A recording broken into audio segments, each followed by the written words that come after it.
Ma'am पिछली में आपने मैम आर्टिकल 20 तक खत्म किया था ना मैम? हाँ जी, आर्टिकल 20, आज 21 से शुरू करेंगे। तो अगर हम बात करते हैं आपके आर्टिकल 21 की, कि आर्टिकल 21 क्या कहता है, तो आर्टिकल 21 की जब हम लैंग्वेज देखते हैं, आपके सभी के पास बेयर एक्ट होना चाहिए। Article 21 bare act, no person shall be deprived of his life or personal liberty except according to procedure established by law। किसी भी व्यक्ति को उसके प्राण और दैहिक स्वतंत्रता से तब तक वंचित नहीं किया जाएगा जब तक कि कोई प्रोसीजर एस्टेब्लिश्ड बाय लॉ ना हो, एक विधि के द्वारा स्थापित मैम की आवाज नहीं आ रही है क्या? नहीं आ रही, आवाज तो आ रही है। सुन पा रहे हैं ना आप सभी मुझे? हाँ जी मैम, आवाज आ रही है मैम की? आ रही है। हाँ जी, तो ये कहते हैं कि विधि के द्वारा स्थापित प्रक्रिया के बिना किसी भी व्यक्ति को उसके प्राण और दैहिक स्वतंत्रता से अलग नहीं किया जाएगा। और ये आपका 20 मार्क्स का क्वेश्चन बनता है।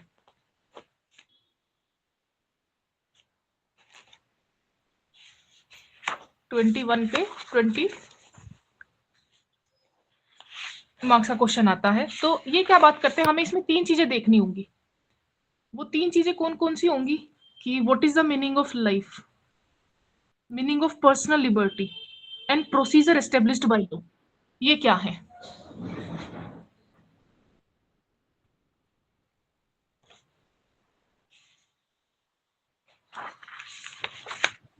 तो जब हम बात करते हैं इसमें प्रोसीजर एस्टेब्लिश्ड बाय लॉ क्या है, तो मैम एक बार रिपीट कर दीजिए प्लीज, डिस्कनेक्ट हो गया था। अच्छा, बीच में आपका कहते हैं no person shall be deprived of his life or personal liberty except according to procedure established by law। किसी भी व्यक्ति को विधि के द्वारा स्थापित प्रक्रिया के अतिरिक्त किसी अन्य प्रकार से उसके प्राण, उसकी लाइफ और दैहिक स्वतंत्रता, यानी कहीं भी आने जाने की स्वतंत्रता, घूमने फिरने की स्वतंत्रता, है ना, तो दैहिक स्वतंत्रता के अधिकार से वंचित नहीं किया जा सकता है। ये मैम कौन सा आर्टिकल है ये? आर्टिकल 21। ओके, हाँ जी, आर्टिकल 21 है। और इसमें हम 3 चीजें देखेंगे, लाइफ, पर्सनल लिबर्टी और प्रोसीजर एस्टेब्लिश्ड बाय लॉ। तो जब मैं बात करती हूँ प्रोसीजर एस्टेब्लिश्ड बाय लॉ, तो इसका अर्थ है कि एक विधि द्वारा स्थापित प्रक्रिया, यानी कि लेजिस्लेटिव ने जो प्रक्रिया बनाई उसके अनुसार आप व्यक्ति को उसकी लाइफ से या पर्सनल लिबर्टी से डिप्राइव्ड कर सकते हो, वंचित कर सकते हो, है ना। मान लीजिए किसी ने मर्डर किया है तो बीएनएस ये कहता है कि उसको पनिशमेंट मिलेगी, और पनिशमेंट मिलने के लिए जरूरी है कि उसको पकड़ा जाएगा और उसको कोर्ट में ट्रायल चलेगा, और कोर्ट में ट्रायल होने के बाद वो या तो कन्विक्ट किया जाएगा या उसको एक्विट किया जाएगा वही एविडेंस के आधार पे। तो यानी कि विधि के द्वारा स्थापित प्रक्रिया के अनुसार उसको पकड़ा जाएगा, उसकी दैहिक स्वतंत्रता से उसको अलग किया जाएगा।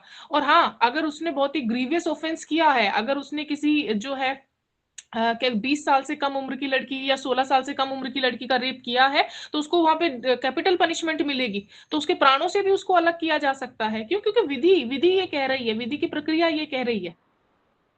अब हमारे यहाँ तो वर्ड दिया गया है प्रोसीजर एस्टेब्लिश्ड बाय लॉ, क्योंकि सारे के सारे जितने भी फंडामेंटल राइट है हमने कहाँ से लिए हैं? अमेरिकन कॉन्स्टिट्यूशन से लिए हैं। तो वहां पर जो यूज हुआ है ना मीनिंग, वो हुआ है ड्यू प्रोसेस ऑफ लॉ। वो कहते हैं no person shall be deprived of his life और personal liberty except according to due process of law. Due process of law means कि जहां पर रीजनेबिलिटी हो, जहां पर जस्ट हो, जहां पे फेयरनेस हो, यानी कि ऐसा लॉ जिसमें ये तीनों चीजें हो। अगर ये तीनों चीजें हैं तो ठीक है, वो प्रोसीजर सही है। अगर ये नहीं है तो वो प्रोसेस गलत है। तो वहां की जो जुडिशरी है ना, वो दोनों चीजें देखेगी। वो ये भी देखेगी कि जो इम्प्लीमेंटेशन करने वाली एग्जीक्यूटिव है क्या उसने उसको सही तरीके से एग्जीक्यूट किया। सेकंड, वो ये भी देखेगी कि जो लेजिस्लेटिव ने लॉ बनाया हुआ है, जो प्रोसीजर एस्टेब्लिश उसने किया हुआ है, क्या वो जस्ट है, फेयर है, रीजनेबल है। अगर है तो ठीक है। लेकिन हमारे यहाँ क्या कहा गया प्रोसीजर एस्टेब्लिश्ड बाय लॉ, हमारे यहाँ पे लेजिस्लेटिव को थोड़ा सा ऊपर माना गया और ये कहा गया कि भैया आगे चल के जो है ना अगर जुडिशरी और लेजिस्लेटिव ही आपस में उलझे रहेंगे नहीं तो, कि आप ये नहीं बना सकते, आप ये नहीं बना सकते, आप ये नहीं कर सकते, तो वहां पर जो है डिसीजन देना बहुत ज्यादा डिफिकल्ट हो जाएगा। क्यों? क्योंकि जुडिशरी हर जगह टांग अड़ानी शुरू कर देगी। तो इसीलिए आगे चल के इन सब चीजों का सामना ना करना पड़े, तो इससे अच्छा है कि हम क्या करें, प्रोसीजर एस्टेब्लिश्ड बाय लॉ। अगर कुछ भी गलत होगा तो वो 13 में जाके जुडिशियल रिव्यू कर लेंगे। लेकिन यहाँ पर क्या करें, यहाँ पर वो ये देखें कि हाँ आपने वो प्रक्रिया अपनाई जो लेजिस्लेटिव ने दी है, अगर दी है और आपने अपनाई है तो ठीक है। तो इसमें एक केस था ए के गोपालन वर्सेस स्टेट ऑफ मद्रास। ए के गोपालन वर्सेस स्टेट ऑफ मद्रास 1950 का केस है।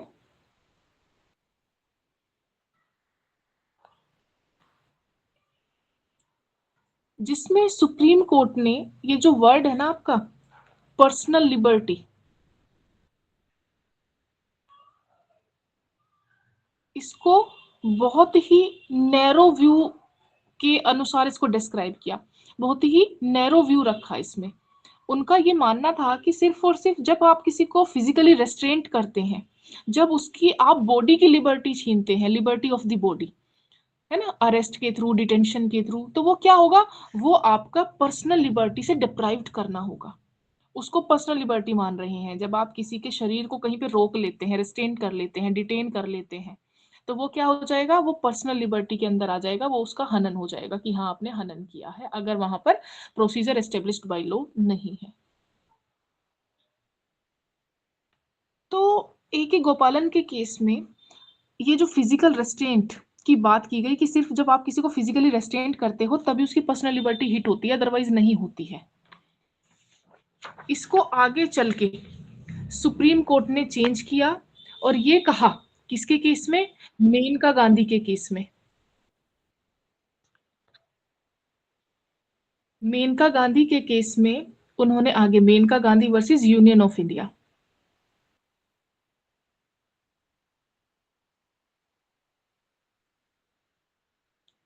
Maneka Gandhi versus union of India, ये AIR 1978 का केस है। जिसके बाद आपकी पर्सनल लिबर्टी की डेफिनेशन चेंज हो गई, जिसके बाद आपका establish procedure by law word change हो गया। ये एक ऐसा केस था, Maneka Gandhi versus union of India, AIR 1978, जिसमें सुप्रीम कोर्ट ने ये कहा, supreme court held that the right to life and personal liberty under article 21 is not limited to mere animal existence but include the right to live with dignity. And the court emphasized that the procedure established by law must be fair, just, and reasonable. And it cannot be arbitrary, unreasonable, oppressive. तो जैसे मेनका गांधी जी थी, इनको आपका जो है airport पे रोक लिया गया था, इनका पासपोर्ट इंपाउंड कर लिया गया था, इनको विदेश जाने से रोक दिया गया था, और इनका ये कहना था कि आपने जो है मेरी पर्सनल लिबर्टी को हिट किया है ना। इन्होंने आर्टिकल 19 के अंदर क्लेम किया कि मैं कहीं भी आ जा सकती हूँ, तो वहां पे उन्होंने कहा कि आर्टिकल 19 में तो सिर्फ आप भारत में कहीं भी आ जा सकती हैं, अगर आप भारत के बाहर आपको आना जाना है तो वो आर्टिकल 21 में आप क्लेम कर सकते हैं। तो इन्होंने आर्टिकल 21 में ये कहा कि हमारा जो पर्सनल लिबर्टी है वो, और जो हमारी लाइफ है वो ऐसी नहीं है कि हम क्या है, एनिमल की तरह नहीं है, हमारा अस्तित्व एनिमल की तरह नहीं है कि हमें कोई कहीं भी किसी भी खूंटे से बांध देगा या हमें कोई कहीं भी जाने से रोक देगा। जब तक कोई रीजनेबिलिटी नहीं उसके पास होगी, जब तक उसके पास वो फेयरनेस नहीं होगी, किसके पास, लॉ के पास, तो वो ऐसे हमें डिप्राइव्ड नहीं कर सकते हैं। क्यों? क्योंकि जो प्रोसीजर बताया गया है कि procedure established by law, it must be fair, just and reasonable. यानी कि इसके बाद 1978 के बाद हमारे यहाँ भी जो हम बात करते थे प्रोसीजर एस्टेब्लिश्ड बाय लॉ, आज क्या है, ड्यू प्रोसेस ऑफ लॉ, जैसा कि अमेरिका में है। किसके बाद, मेनका गांधी के बाद। क्यों? क्योंकि मेनका गांधी के केस में ये साफ कर दिया गया कि पर्सनल लिबर्टी में जो हमने बहुत ही ज्यादा नैरो कंसेप्ट अपनाया था ए के गोपालन के केस में, वो सही नहीं था। सिर्फ और सिर्फ फिजिकल रेस्ट्रेंट ही इसके अंदर नहीं आता है, बल्कि विद डिग्निटी के साथ जीना भी इसके अंदर आता है, सम्मान के साथ जीना भी इसके अंदर आता है। ऐसा नहीं कि कोई हमें नहीं रोक रहा है, हमें फिजिकली रेस्ट्रेन नहीं किया, लेकिन हमें क्या किया, यहां से जाने से रोक दिया। हमें क्या किया, हमारे देश के अंदर बंद कर दिया है। भले ही हमें फिजिकली रेस्ट्रेन नहीं किया गया है कहीं पे भी, लेकिन क्या हम अपने देश से बाहर नहीं जा सकते हैं? एक तरीके से वो क्या हुआ, हमारी पर्सनल लिबर्टी उन्होंने वोयलेट की। तो ये कंसेप्ट निकल के आया, और यहां से आपका टेस्ट ऑफ रीजनेबिलिटी निकल के आया कि जो प्रोसीजर एस्टेब्लिश्ड बाय लॉ है वो कैसा होना चाहिए, जस्ट, फेयर और रीजनेबल होना चाहिए।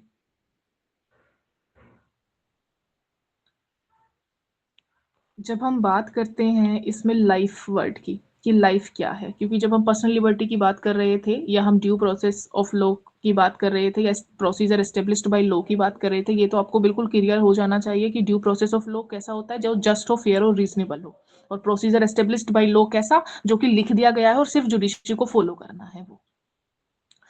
तो अब हमारे यहाँ भी कैसा हो गया, ड्यू प्रोसेस ऑफ लॉ हो गया। A.K. गोपालन, मेनका गांधी। अब बात आती है लाइफ। लाइफ के अंदर क्या क्या आता है, जो लाइफ वर्ड है उसमें हम क्या क्या ला रहे हैं। देखिए, लाइफ में आपका इंक्लूड क्या क्या हो जाएगा, राइट टू लाइवलीहुड, जीविका निर्वाह का अधिकार, right to education, right to live with dignity, right of good health, right to live in good environment, right to privacy, right to information. ये सारे ऐसे हैं जो आपका लाइफ के अंदर ही कवर हो जाते हैं। ये एक ऐसा आर्टिकल है जो कहीं पे भी कुछ भी चीज छूट रही है तो इस आर्टिकल के अंदर ले आओ, क्योंकि कोई भी व्यक्ति तब तक सही नहीं रह सकता है जब तक कि उसको चीजें ना मिले। मान लो उसको जीविका निर्वाह नहीं हो रहा है, उसको एजुकेशन नहीं मिल पा रही है, वो गरिमा के साथ नहीं जी पा रहा है, तो वो जीवन कैसा, एक एनिमल जैसा, तो वैसा जीवन नहीं। जीवन डिग्निटी के साथ, और डिग्निटी कब बनेगी, जब हमारे पास जीविका निर्वाह के भी साधन हो, हम शिक्षित हो, थोड़े बहुत तो हो, है ना, प्राइवेसी हो हमारी, अच्छा एनवायरमेंट हो जिसमें हम सांस ले सके। ऐसा नहीं कोई बीड़ी पी रहा है और हमारे मुंह पे धुआं छोड़ रहा है, तो बीड़ी वो पी रहा है ना, वो अपने फेफड़े खराब करे, हमें हमारे क्यों लंग्स खराब करने पे लगा हुआ है, तो नहीं, नहीं कर सकता, आर्टिकल 21 नहीं देता परमिशन उसको। तो ये सब क्या, ये लाइफ के अंदर, जैसे कि एक केस था KS. पुट्टा Swami versus union of India. KS. पुट्टा Swami, PUTTASWAMY, पुट्टा Swami versus union of India. ये 2017 का केस है, KS. पुट्टा Swami versus union of India 2017। ये इसको प्राइवेसी जजमेंट भी बोला जाता है। इस केस के अंदर the supreme court recognise the right to privacy as a fundamental right which is protected under Article 21.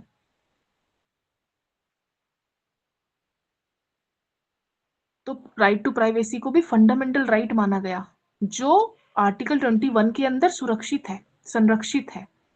और साथ ही साथ उन्होंने ये कहा कि privacy is an essential aspect of personal liberty and dignity and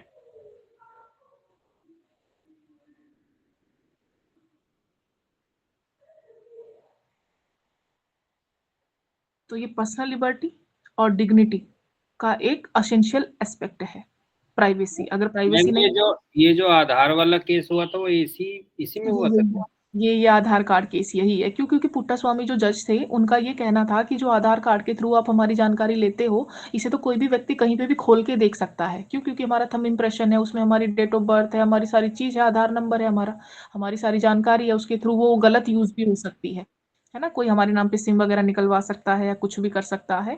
तो इसमें उन्होंने कहा कि जो सरकार है वो इन सब चीजों को तभी पब्लिश कर सकती है जबकि पब्लिक सेफ्टी की बात हो या कुछ और बात हो, अदरवाइज किसी की भी जानकारी किसी को भी नहीं दी जाएगी। तो ये पुट्टा स्वामी मैम ये जज थे, जज ने याचिका डाली थी क्या इसमें? हाँ, ये जज थे। जज भी डाल सकते हैं क्या ये हाँ, याचिका? ये रिटायर्ड जज थे, बिल्कुल। इनका ये मानना था कि भैया आधार कार्ड के थ्रू आप जो हमारी प्राइवेसी का हनन कर रहे हो, हमारी सारी जानकारी आपके पास है, आप भी तो हमारे साथ गलत कर सकते हो ना, जी। सरकार भी तो हमारे साथ गलत कर सकती है ना, तो कहीं ना कहीं हमारी प्राइवेसी वायलेट हो रही है इससे। ओके। तो इसे प्राइवेसी जजमेंट बोला जाता है।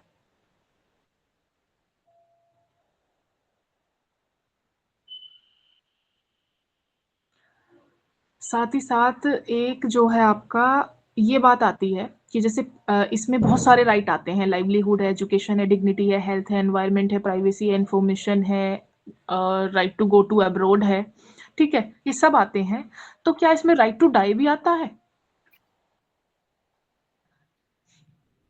तो एक केस नहीं, था, वो नहीं आता। एक केस था P Rathinam versus union of India. तो P Rathinam RATHINAM, P Rathinam versus union of India AIR 1994। इससे पहले भी एक केस हुआ था, टी मारुति करके कुछ नाम था, पूरा नाम मैं अभी नहीं रिकॉल कर पा रही हूँ। तो उसमें ये कहा गया था कि नहीं, right to life doesn't include right to die, नहीं होता है। लेकिन पता नहीं फिर क्या हुआ, P Rathinam versus union of India के केस में माननीय सुप्रीम कोर्ट को, इसमें जो ये थे पी रतिनम जो पिटिशनर्स थे, उन्होंने कहा, पिटिशनर ने ये कहा कि मैं जो है, मेरा जब जीने का अधिकार है तो मेरा मरने का भी अधिकार है। मैं लाइफ मेरे पास है तो मेरी जिंदगी मेरे हाथ में, मरना मेरे हाथ में, मैं कुछ भी करूं। तो उन्होंने कहा अच्छा ऐसी बात है, तो ठीक है, ये हो सकता है। उस समय जो उनका माइंड काम किया जस्टिस का, उस समय उन्होंने कहा कि ठीक है, जो राइट टू लाइफ है वो राइट टू डाई भी उसमें इंक्लूड है, उन्होंने इंक्लूड कर दिया। और उन्होंने ये कहा कि हाँ, फिर इस हिसाब से जो आपका 309 है, क्योंकि वहां पे अगर आप सुसाइड अटेम्प्ट करते हो तो वो क्या है, पनिशेबल ऑफेंस है, तो आईपीसी का 309। तो उन्होंने कहा कि हाँ, ये आईपीसी का 309 जो है ये अनकॉन्स्टिट्यूशनल है, सही नहीं है। अब बाद में एक केस आया ज्ञान Kaur versus state of Punjab AIR 1996 का, यानी कि वो 1994 का था पी रतिनम, जिसमें ये कह दिया गया कि yes, right to life include right to die. फिर Gian Kaur versus state of Punjab AIR 1996 का केस आया, जिसमें भी सेम बात थी कि भैया हमारे पास तो राइट टू डाई है। तो यहां पर माननीय सुप्रीम कोर्ट ने कहा कि नहीं, आपके पास राइट टू डाई नहीं है। क्यों? क्योंकि आपके पास जो डॉक्ट्रिन ऑफ वेवर है ना, वो फंडामेंटल राइट्स पे अप्लाई नहीं होता। Doctrine of waiver fundamental rights पे अप्लाई नहीं होता है। आप फंडामेंटल राइट को त्याग नहीं सकते हैं, आप फंडामेंटल राइट को छोड़ नहीं सकते हैं। आपके छोड़ने से फंडामेंटल राइट खत्म नहीं हो जाएगा। तो राइट टू वेवर नहीं है, यहाँ पे छोड़ने का अधिकार नहीं है आपके पास। आप अवेल तो कर सकते हो इस राइट को, लाइफ को जीने का अधिकार आप अवेल कर लो, आप रेमेडी ले लो हमसे, लेकिन ये इसको आप त्याग नहीं सकते अपनी मर्जी से, छोड़ नहीं सकते, इसको वेवर नहीं कर सकते हो। तो उन्होंने कहा नहीं, right to life doesn't include right to die, तो ये इसके अंदर नहीं आता है। जीने के अधिकार में मरने का अधिकार शामिल नहीं है। अभी ये मैडम रिसेंट ये रतीनम केस में बोल दिया कि ये राइट है, है, और इसमें बोल दिया कि नहीं है। नहीं है, हाँ। तो अब आज के हिसाब से अगर हम देखते हैं आज के सिनेरियो में, तो नहीं है। ओके। जैसे कि एक आपका केस है common cause versus union of India, 2018 का केस है। Common cause COMMONCAUSE, common cause versus union of India 2018, जिसमें आपके सुप्रीम कोर्ट ने, the supreme court legalised passive euthanasia and recognize the right to die with dignity as a fundamental right under Article 21। लेकिन कब? यानी कि यहाँ पे हमने पैसिव यूथेनेशिया को रेकग्नाइज किया, लीगलाइज किया। एक्टिव यूथेनेशिया नहीं है, राइट टू डाई नहीं है हमारे पास, नहीं है। लेकिन अगर किसी की कंडीशन ऐसी है कि उसको हम जो है आगे वो जीवित नहीं रह सकता है, उसकी जीवित रहने की संभावनाएं बिल्कुल खत्म है, और वो जो है तड़प रहा है, उसको ये भी नहीं पता है कि वो है या नहीं है, ठीक है, डॉक्टर ने जवाब दे दिया है कोमा में है कोई भी व्यक्ति, तो इनका ये कहना है कि अगर डॉक्टर्स ऐसा कहते हैं और डॉक्टर्स के कहने के बाद, मतलब कि रिपोर्ट देखने के बाद, जो उनके रिलेटिव हैं, जो उनके गार्जियन हैं, वो क्या करते हैं, अर्जी देते हैं सुप्रीम कोर्ट में, तो वहां पर उनको पैसिव यूथेनेशिया दिया जा सकता है, यानी कि धीरे धीरे करके मरना, है ना, कि धीरे धीरे थोड़ा थोड़ा थोड़ा थोड़ा पॉइजन देते रहो, एकदम नहीं मारना है उसको, इंजेक्शन नहीं देना है कि एकदम इंजेक्शन दे दिया कि अब ये जी नहीं सकता तो उसको तुरंत खत्म कर दो, नहीं। धीरे धीरे धीरे करके पैसिव यूथेनेशिया का इन्होंने कंसेप्ट डाला है, लेकिन राइट टू डाई नहीं है। ये नहीं कि कोई भी व्यक्ति ये कहे जी मैं तो फांसी से लटक रहा हूं और मैं लटकूंगा, आप नहीं रोक सकते हो, नहीं भैया, ये पनिशेबल ऑफेंस है, आप 1 साल के लिए अंदर जाएंगे। और 309 जो है वैलिड है, कॉन्स्टिट्यूशनल है, आज जो चेंज हो गई होगी आपके बीएनएस में।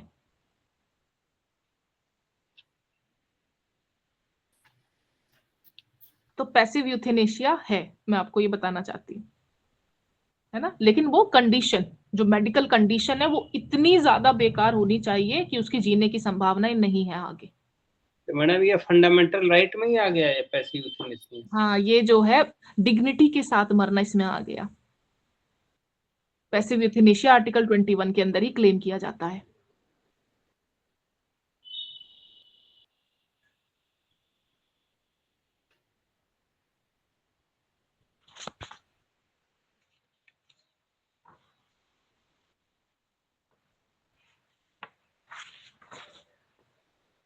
जैसे एक है आपका, इसी में जो प्राइवेसी का राइट है, उसमें PUCL, people union for civil liberties, जिससे पुट्टास्वामी का केस था राइट टू प्राइवेसी में, एक केस है PUCL, people's union for civil liberties versus union of India. ये AIR 1997 का केस है।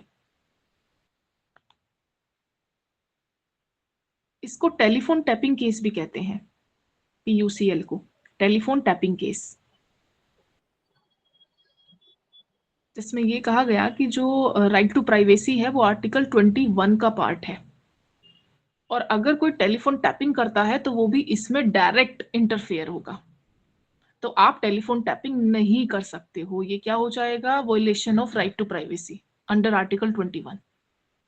लेकिन हाँ, पब्लिक इमरजेंसी, पब्लिक सेफ्टी के लिए किसी का फोन टैप किया जा सकता है, लेकिन पब्लिक सेफ्टी और पब्लिक पर्पस, पब्लिक इमरजेंसी के लिए,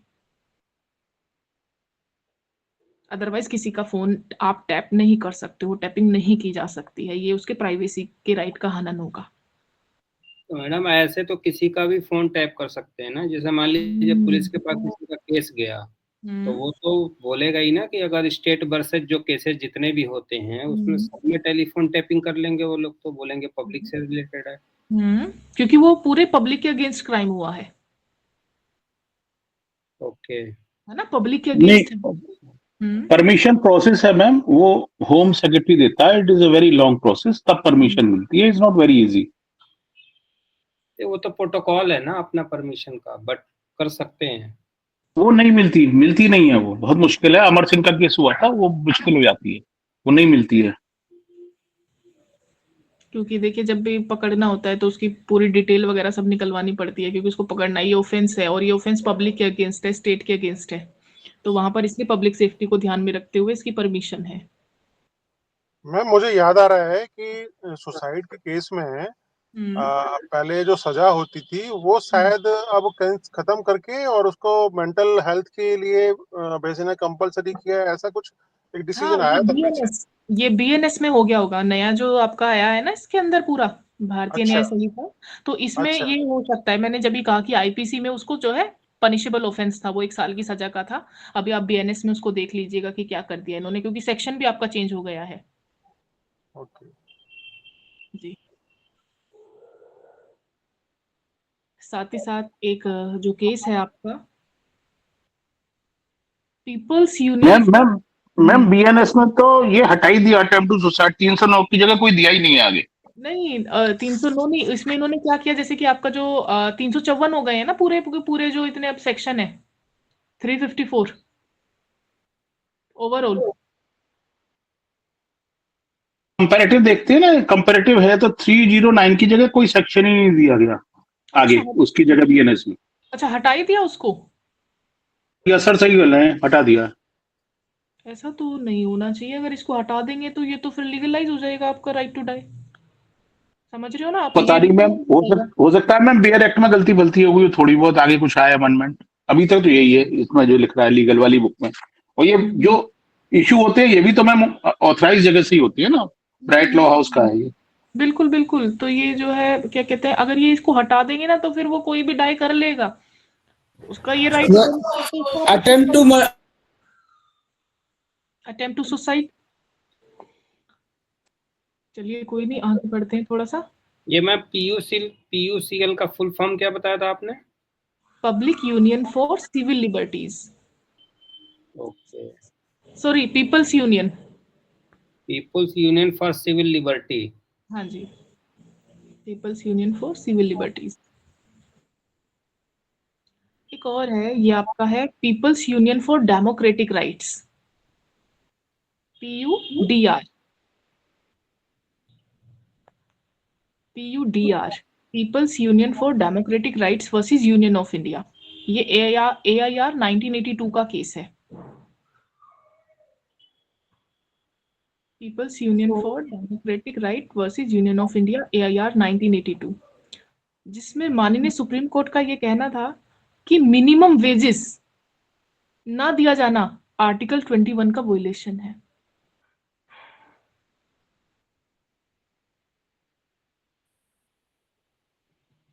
तो मिनिमम वेजेस पे किया जाएगा, अगर नहीं किया जा रहा है, क्योंकि मिनिमम वेजेस एक्ट बना हुआ है आपका, और अगर नहीं पे किया जा रहा है तो वो आर्टिकल 21 के अंदर क्लेम किया जा सकता है, क्योंकि ये भी आपका एक फंडामेंटल राइट है, क्योंकि आपका जीविका निर्वाह नहीं हो सकता, आपका जीवन नहीं चल सकता है।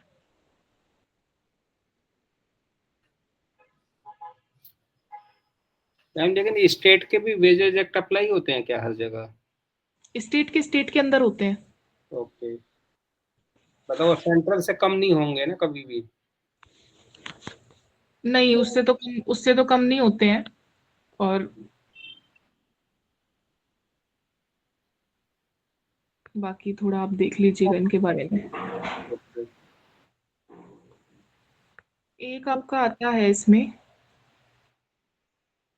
Vishakha versus state of Rajasthan. Vishakha, VISHAKA, Vishakha versus state of Rajasthan, ये 1997 का केस है।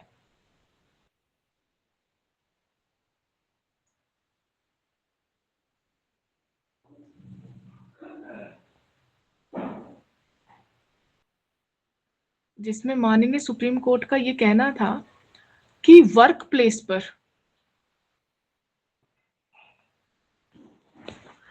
सेक्सुअल हैरेसमेंट करना आर्टिकल 21 का वोलेशन है। सेक्सुअली हैरेस करना वर्क प्लेस पर, ये क्या है, आर्टिकल 21 का वोलेशन है।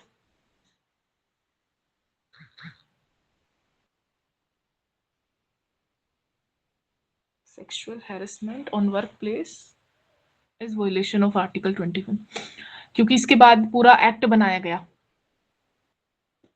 2013 में, उसको फिर लागू किया गया। 2013 का एक्ट है ये, sexual harassment on work place.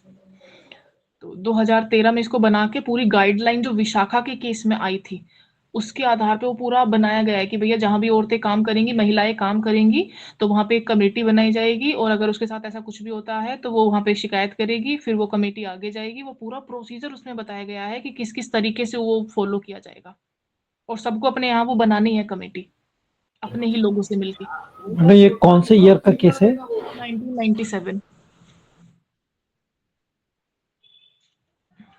इसके आधार पे पूरा लॉ बना है, एक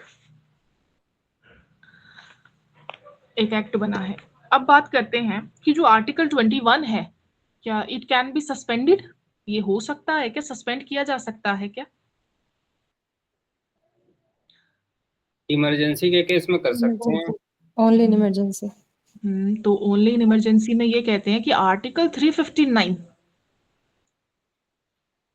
बिफोर 1978 उसकी बात करूंगी सिर्फ।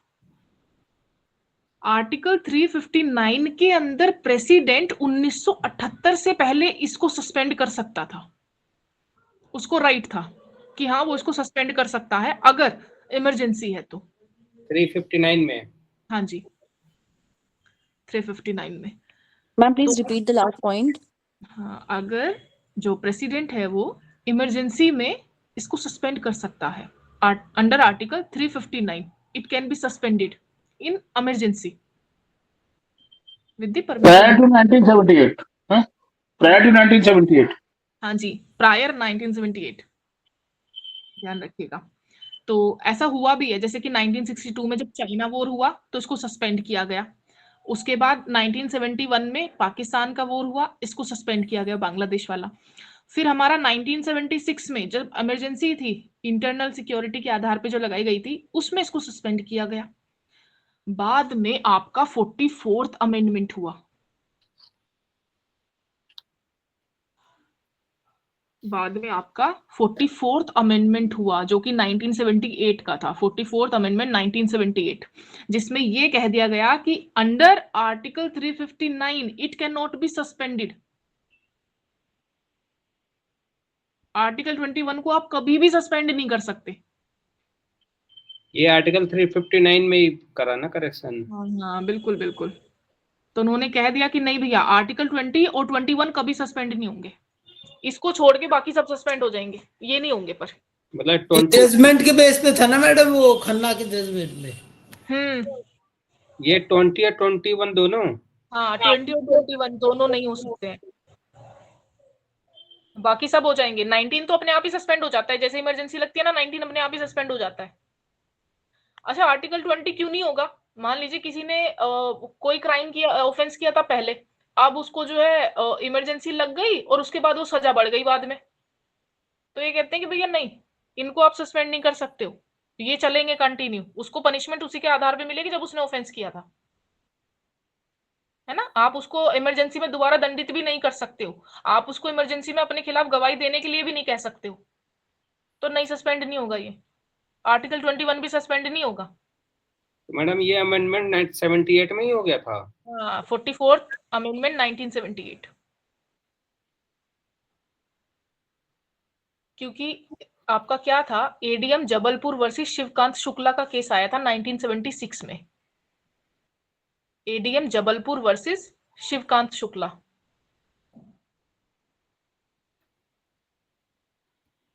ADM Jabalpur versus Shivkant Shukla, AIR 1976।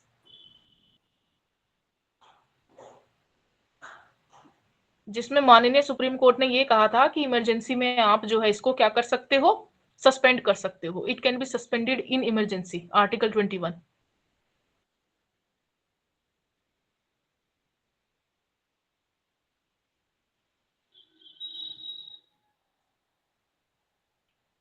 लेकिन जैसे ही ये पूरा इमरजेंसी हटी, सरकार बनी, तो उन्होंने कहा नहीं नहीं, इनको सस्पेंड नहीं किया जा सकता। 20 और 20 ये पहले ही 62 में, 71 में, 76 में तो ये मतलब सस्पेंड हो ही चुका था, तो फिर दोबारा केस में जजमेंट क्यों आया कि सस्पेंड कर सकते हैं?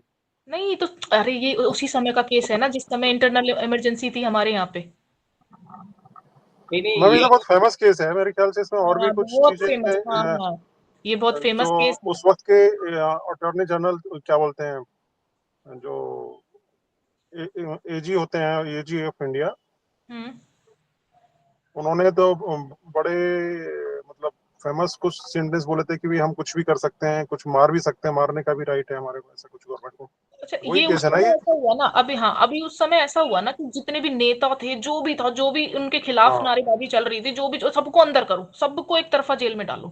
हाँ, उसमें जान लेने का भी मेरे ख्याल से प्रोविजन उन्होंने बोला था कि हम जान भी ले सकते हैं। हाँ हाँ, उन्होंने बोला था अगर बिल्कुल उस समय कि भैया जो भी आप अगर इस तरीके का करोगे तो हम पीस बनाने के लिए कुछ भी करेंगे, अगर हमें मारना पड़ेगा तो हम मारेंगे भी। गोली मार सकते हैं, ये बोला था उन्होंने, तो कोर्ट में इसी, बोला, ऑन रिकॉर्ड है। बिल्कुल बिल्कुल। तो ये क्या किया, ये सुप्रीम कोर्ट ने भी इसको कह दिया कि हाँ ठीक है, वो कर सकते हैं, मतलब सुप्रीम कोर्ट ने भी साथ दिया उस समय सरकार का। हाँ, ये हाँ, इसीलिए शायद याद किया जाता है इस केस को कि सुप्रीम कोर्ट ने भी सरकार को साथ दिया था। हाँ ठीक है, तो कि उन्होंने तुम कहा कि नहीं, हाँ इसको सस्पेंड कर सकते हैं, जब इनको चैलेंज किया गया कि नहीं आप आर्टिकल 21 को नहीं सस्पेंड कर सकते हो, तो फिर इसको 44th अमेंडमेंट में कह दिया गया कि हाँ इसको नहीं किया जा सकता है। तो ये तो था आपका आर्टिकल 21, जो कि 20 मार्क्स का आता है। अब आगे बढ़ते हैं और बात करते हैं, थोड़ी ये बात मैम करेंगे। ये हर बार ही आता होगा ना ये तो? हर बार आएगा, ध्यान रखिएगा। ओके, ठीक है। अब इसके बाद अगर मैं बात करती हूँ, आर्टिकल 21A है। आर्टिकल 21A, जिसको जोड़ा गया है 86th अमेंडमेंट 2002 के थ्रू।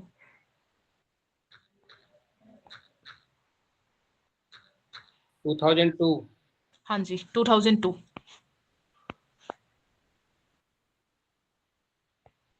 आर्टिकल 21 का ये कहना है 21A का कि जो भी article 21A in the Constitution of India provide free and compulsory education of all children in the age group of 6 to 14 years as a fundamental right in such a manner as the state may by law determine। तो 6 से 14 वर्ष के बीच के बच्चों को निशुल्क और अनिवार्य शिक्षा उपलब्ध कराएगा कौन? स्टेट उपलब्ध कराएगा। यही तो कहा गया है कि भैया ये स्टेट की रिस्पॉन्सिबिलिटी है कि वो 6 से 14 साल के बच्चों को शिक्षा प्रोवाइड कराए। लेकिन अब जो 6-14 साल से ऊपर के बच्चे हैं, क्या उनको शिक्षा का अधिकार नहीं है? क्या उनकी शिक्षा नहीं है? तो इसीलिए मैंने वो बोला आपको एक उसमें क्या, राइट टू एजुकेशन किसके अंदर? आर्टिकल 21 के अंदर क्लेम कर लेंगे कि शिक्षा पाने का अधिकार जो कहीं नहीं आता ना 21 में ले जाओ उसको। क्यों? क्योंकि 21A आपका आर्टिकल 45 आपका जो है फंडामेंटल ड्यूटीज है 51A उसके अंदर एक क्लोज के जोड़ा गया जिसमें ये कहा गया कि भैया स्टेट की ये ड्यूटी है कि वो 6 से 14 साल के बच्चों को निशुल्क और अनिवार्य शिक्षा दे। साथ ही साथ गार्जियंस की भी ये ड्यूटी है कि वो क्या करें, अपने बच्चों को पढ़ाएं। जो 6 से 14 साल तक के बच्चे हैं उनको शिक्षा दिलवाएं, ये उनकी भी जिम्मेदारी है, उनकी भी ड्यूटी है। तो 3 जगह अमेंडमेंट हुआ था इसके थ्रू, आपके फंडामेंटल राइट में, आपके डायरेक्टिव प्रिंसिपल्स में और आपके फंडामेंटल ड्यूटीज में। 3 जगह 86 अमेंडमेंट 2002 के थ्रू।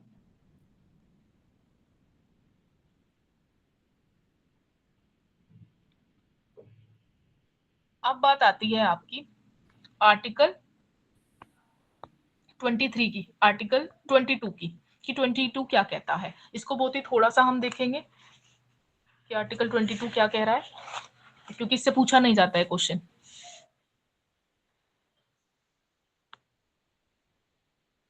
तो जो आर्टिकल 22 है वो जो डिटेन और अरेस्ट पर्सन है उनके प्रोटेक्शन की बात करता है।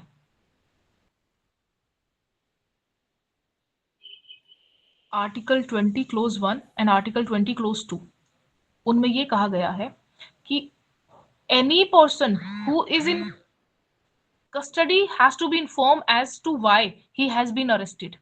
एक तो किसी भी व्यक्ति को जो कि अभी क्या है, जिसको डिटेन किया गया है, जिसको अरेस्ट किया गया है, जो अभी रक्षा में है, उसको उसकी गिरफ्तारी के कारण बताए जाएंगे, इन्फॉर्म किया जाएगा कि उसको क्यों गिरफ्तार किया गया है। वो ग्राउंड जानने का अधिकार उसके पास है कि उसको क्यों गिरफ्तार किया गया है। साथ ही साथ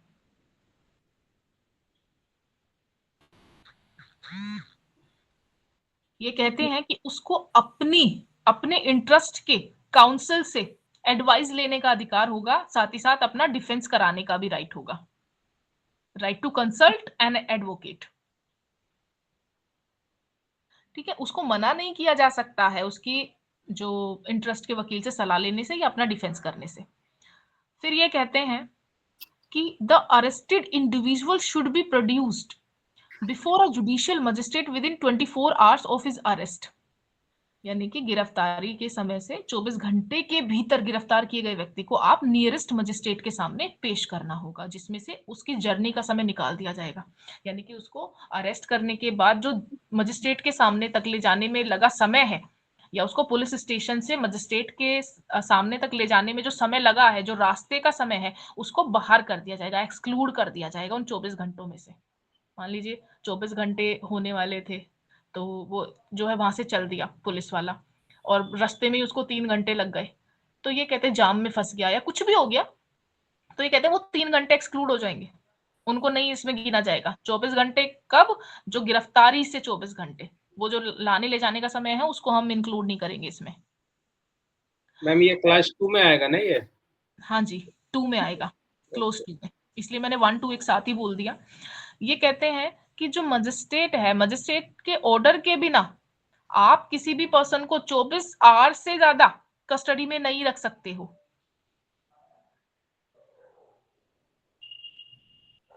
तो किसी भी व्यक्ति को 24 घंटे से ज्यादा डिटेन नहीं किया जा सकता without the permission of the magistrate. Ma'am release करके दोबारा से डिटेन कर सकते हैं क्या?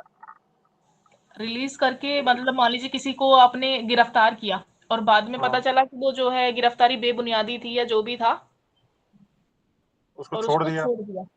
हाँ जी। हाँ, उसको छोड़ दिया है, लेकिन फिर आपके हाथ कुछ लगता है कि नहीं ये जो व्यक्ति है इसको जो है मेरे खिलाफ मतलब कुछ लगा है मेरे हाथ, तो मुझे इसको पकड़ लेना चाहिए, तो हाँ फिर वो दोबारा नहीं मानी जाएगी वो गिरफ्तारी। अच्छा। लेकिन ऐसे मामलों में वो व्यक्ति भी क्या कर सकता है, आर्टिकल 21 में जा सकता है कि ये बार बार क्या हो रहा है, मेरा जो डिग्निटी का राइट है वो कर दिया आपने, तो वो आर्टिकल 21 में जाए वो अलग चीज है, लेकिन हाँ वो नया गिरफ्तारी का समय फिर काउंट किया जाएगा।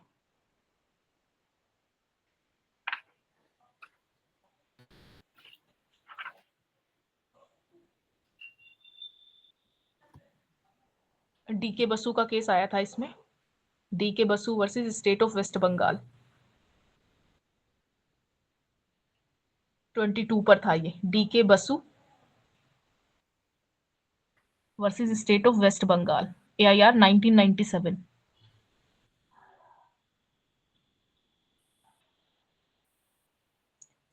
जिसमें माननीय सुप्रीम कोर्ट ने गाइडलाइंस जारी की थी, किसके लिए, पुलिस के लिए,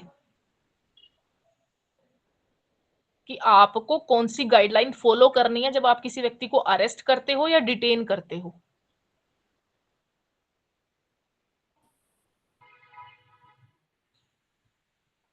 तो इसमें अरेस्ट और डिटेन किए जाने के लिए गाइडलाइन जारी की गई थी by the supreme court.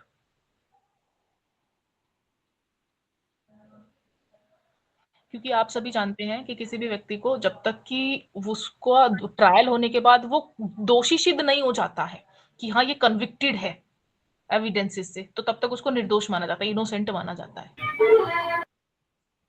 Ma'am case लो दोबारा बता दें मुझे। हाँ जी, DK Basu, DK Basu BASU, DK Basu ji versus versus state of West Bengal, versus state of West Bengal. हाँ AIR 1997। ये मैम जो जमानत होती है वो इसी में ही होती है क्या फिर इसका? तो जमानत का प्रोविजन आपका CRPC, उसमें ये देखा जाएगा कि जो ऑफेंस है वो बेलेबल है या नॉन बेलेबल है। ये AIR कौन सा मैडम? अगर बेलेबल होता है तो वो आपको पुलिस स्टेशन में ही मिल जाएगी बेल, क्योंकि बेलेबल ऑफेंस है तो वो पुलिस स्टेशन में आप अधिकार की तरह उसको क्लेम कर सकते हो, राइट की तरह, ठीक है ना, मजिस्ट्रेट मना नहीं करेगा उसके लिए। और जो नॉन बेलेबल होते हैं वो आपका डिस्क्रिशनरी पावर है मजिस्ट्रेट की, तो वो दे भी सकता है, नहीं दे सकता। अब अगर मैं बात करती हूँ आपकी, आगे मैं बढ़ती हूँ और मैं 23 पे आती हूँ कि 23 क्या कहता है और 24 क्या कहता है, क्योंकि उसमें ज्यादा आपका नहीं पूछा जाता है 22 से। आर्टिकल 23 और 24 ये दो हमें बात करनी है कि ये क्या है। तो article 23 prohibition of traffic in human being and force labour.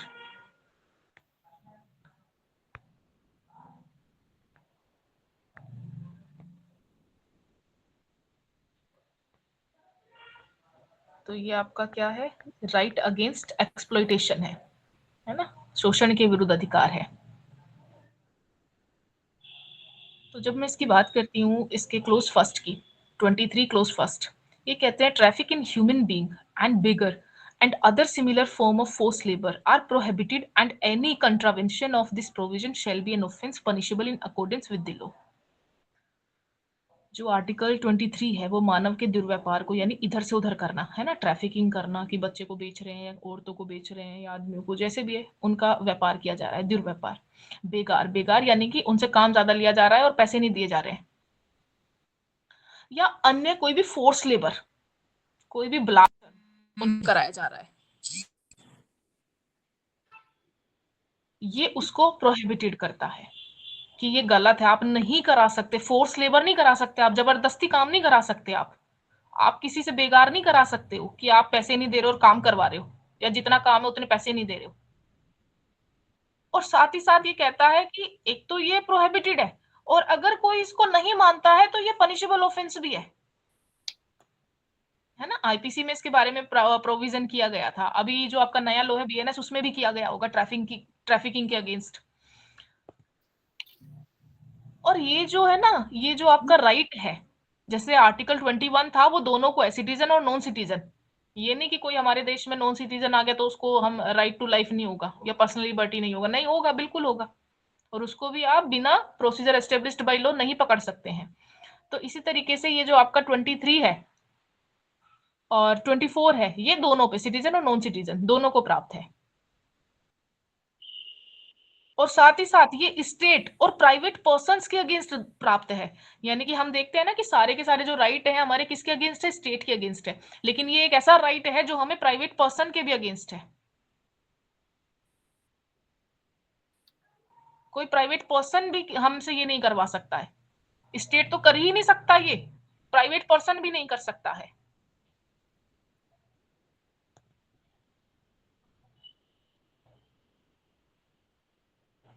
करेगा तो पनिशेबल ऑफेंस है, बीएनएस में हम देख लेंगे।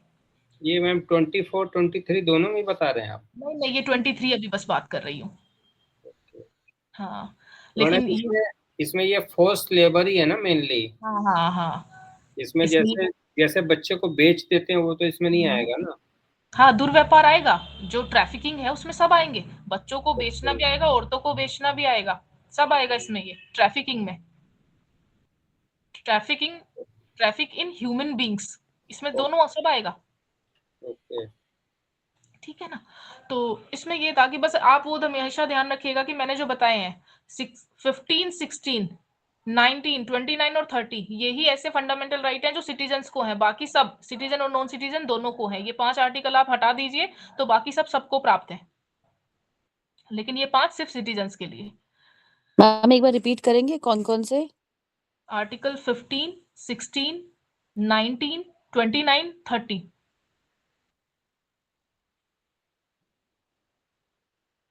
ये कहते हैं आगे, इसका क्लोज 2 है, क्लोज 2 ये कहता है 23 का clause 2, nothing in this article shall prevent the state from imposing compulsory service for public purpose, and in imposing such service the state shall not make any discrimination on ground only of religion, race, caste or class or any of them।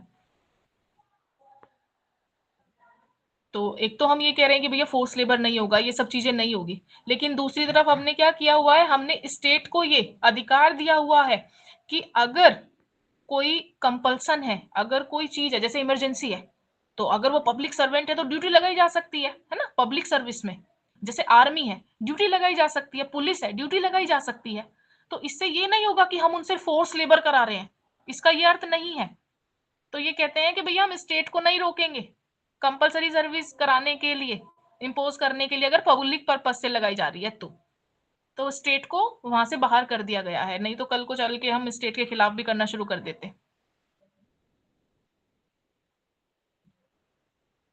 है ना। लेकिन जो state है वो ऐसा कर सकता है जब कोई पब्लिक पर्पस हो, तभी, जैसे इमरजेंसी है, क्लामिटी है, तो इस तरीके से।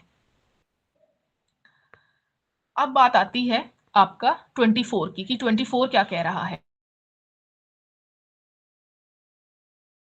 Prohibition of employment of children in factories etc।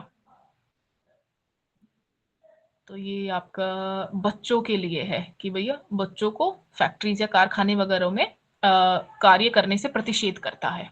कैसे? ये कहते हैं no child below the age of 14 years shall be employed to work in any factory or mine or engaged in any other hazardous place या employment।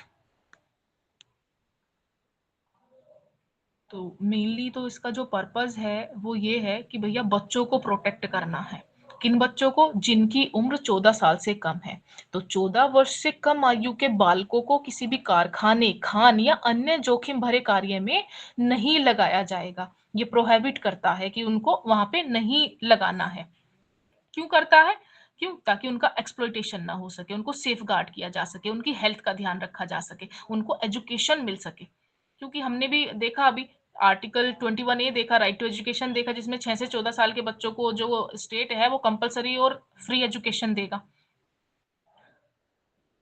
तो अगर उनको education मिल रही है फ्री और कंपलसरी, और वहां पे साथ ही साथ मिड डे मील का भी प्रोविजन होता है, तो इसका मतलब है कि भैया उनको ऐसी जगह पे काम करने से रोका जाए ताकि जो हमारा देश का भविष्य है वो खराब ना हो, क्योंकि युवा ही भविष्य है देश का।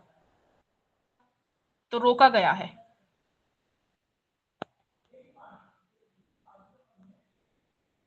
ताकि वो अपने पोटेंशियल को डेवलप कर सके, अपनी स्किल को डेवलप कर सके। किससे करेंगे? प्रॉपर स्कूलिंग से कर पाएंगे। केस है आपका इसमें MC Mehta versus state of Tamil Nadu.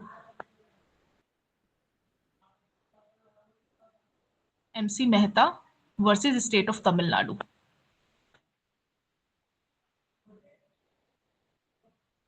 MC Mehta का नाम ज्यादातर पर्यावरण को बचाने के लिए लिया जाता है।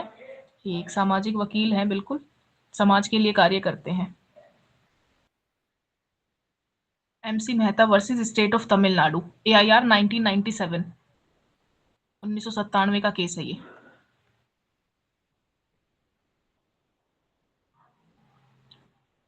जिसमें माननीय सुप्रीम कोर्ट का ये कहना था, the supreme court address the issue of child labour in the fire cracker industry. जो माचिस बनाने की इंडस्ट्री है ना, उनका इशू आया कि भैया जो माचिस बनाई जा रही है जहां पे भी, वहां पे क्या हो रहा है, बच्चों को लगाया जा रहा है और विस्फोट होता है। तो भैया बहुत ज्यादा हजार्डस प्लेस है वो, जोखिम भरा प्लेस है। तो यहां पर कोर्ट ने ये कहा, the court prohibited the employment of children in hazardous industries including the manufacture of fire crackers. बच्चों को आप किसी भी जोखिम भरे स्थान पर नहीं लगा सकते हैं जिसके अंदर माचिस बनाना भी आता है, वहां पर भी उनको नहीं लगाया जा सकता है। जिसके अंदर पटाखे बनाना भी आता है वहां पे भी नहीं लगाया जा सकता है। माइनिंग में, खानों में उनको नहीं भेज सकते हो आप कोयला निकालने के लिए। ये निकालें, सांस से संबंधित बीमारी हो जाएगी, बीमार हो जाएंगे। कारखानों में नहीं लगाया जा सकता है। तो प्रोविजन किया गया 14 साल से कम उम्र के बच्चों को। और आप ये देखते होंगे कि आप कहीं पे चले गए तो बच्चा कपड़ा मार रहा है ना, और चाय आपको लाके दे रहा है, छोटू 2 चाय लाना, बहुत होता है ये सब। तो इन्होंने क्या कहा, देखिए इन्होंने पहले ही कह दिया, इन्होंने बहुत सेफ रखा अपने आप को और ये कहा कि भैया 14 साल से कम उम्र के बच्चों को आप कारखाने, खान और जोखिम भरे कार्यों में नहीं लगा सकते हैं। लेकिन अगर कोई बच्चा ऐसा है जो नहीं कमा पा रहा है, नहीं खा पा रहा है, उसकी जो है जीविका नहीं है कुछ भी, तो उसको जो है छोटा मोटा ऐसा काम मिल सकता है। लेकिन फोर्स लेबर नहीं, बेगार नहीं करवाएंगे उससे। अगर वो कर पा रहा है तो ठीक है, अदरवाइज नहीं, बिल्कुल नहीं, मना है, एक्ट बना हुआ है फोर्स चाइल्ड लेबर पे।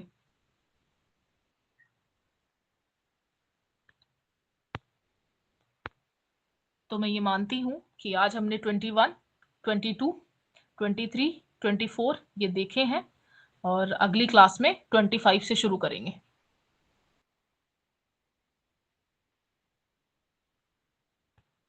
ठीक है, किसी का कोई क्वेश्चन हो तो आप मुझसे पूछ सकते हैं, अदरवाइज मैं फिर चलती हूँ।